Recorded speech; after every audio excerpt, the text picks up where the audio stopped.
বাবুগঞ্জ উপজেলার সাবেক জনবান্ধব মহিলা ভাইস চেয়ারম্যান রিফাত জাহান তাপসীর গণসংযোগে হাজার হাজার ভোটারদের উপস্থিতি। রাত দিন সমানে চালিয়ে যাচ্ছেন প্রচারণা।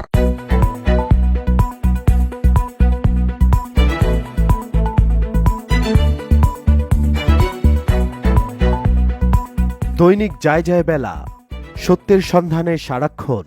বাবুগঞ্জ উপজেলার সাবেক জনবান্ধব মহিলা ভাইস চেয়ারম্যান রিফাত জাহান তাপসীর গণসংযোগে হাজার হাজার ভোটারদের উপস্থিতি। রাত দিন সমানে চালিয়ে যাচ্ছেন প্রচারণা। দৈনিক যায় বেলা, মহিউদ্দিন খান রানা, বাবুগঞ্জ।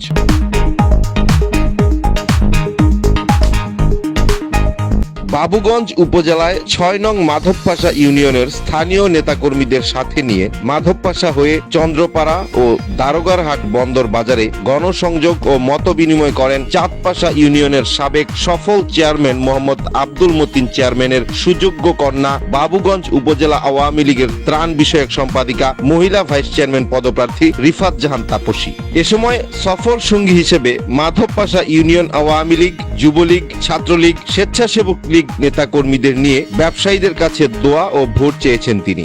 এ সময় তিনি ভোটারদের উদ্দেশ্যে বলেন, আমি বাবুগঞ্জের সাবেক মহিলা ভাইস চেয়ারম্যান ছিলাম, বর্তমানে মহিলা ভাইস চেয়ারম্যান পদপ্রার্থী হয়ে আপনাদের কাছে এসেছি। আপনাদের দোয়া ও ভালোবাসা নিয়ে এগিয়ে যেতে চাই। আপনাদের সুখে দুঃখে সবসময় পাশে ছিলাম, বিগত দিনের মতোই পাশে থাকব।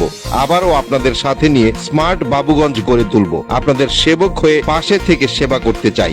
এলাকার সকল সামাজিক সমস্যা দূরীকরণে সর্বদা জনগণের পাশে থাকব। সন্ত্রাস ও মাদক মুক্ত ডিজিটাল বাংলাদেশের ডিজিটাল সরকার দেশরত্ন শেখ হাসিনার হাতকে শক্তিশালী করে তুলব। দৈনিক যায় বেলা, মহিউদ্দিন খান রানা, বাবুগঞ্জ।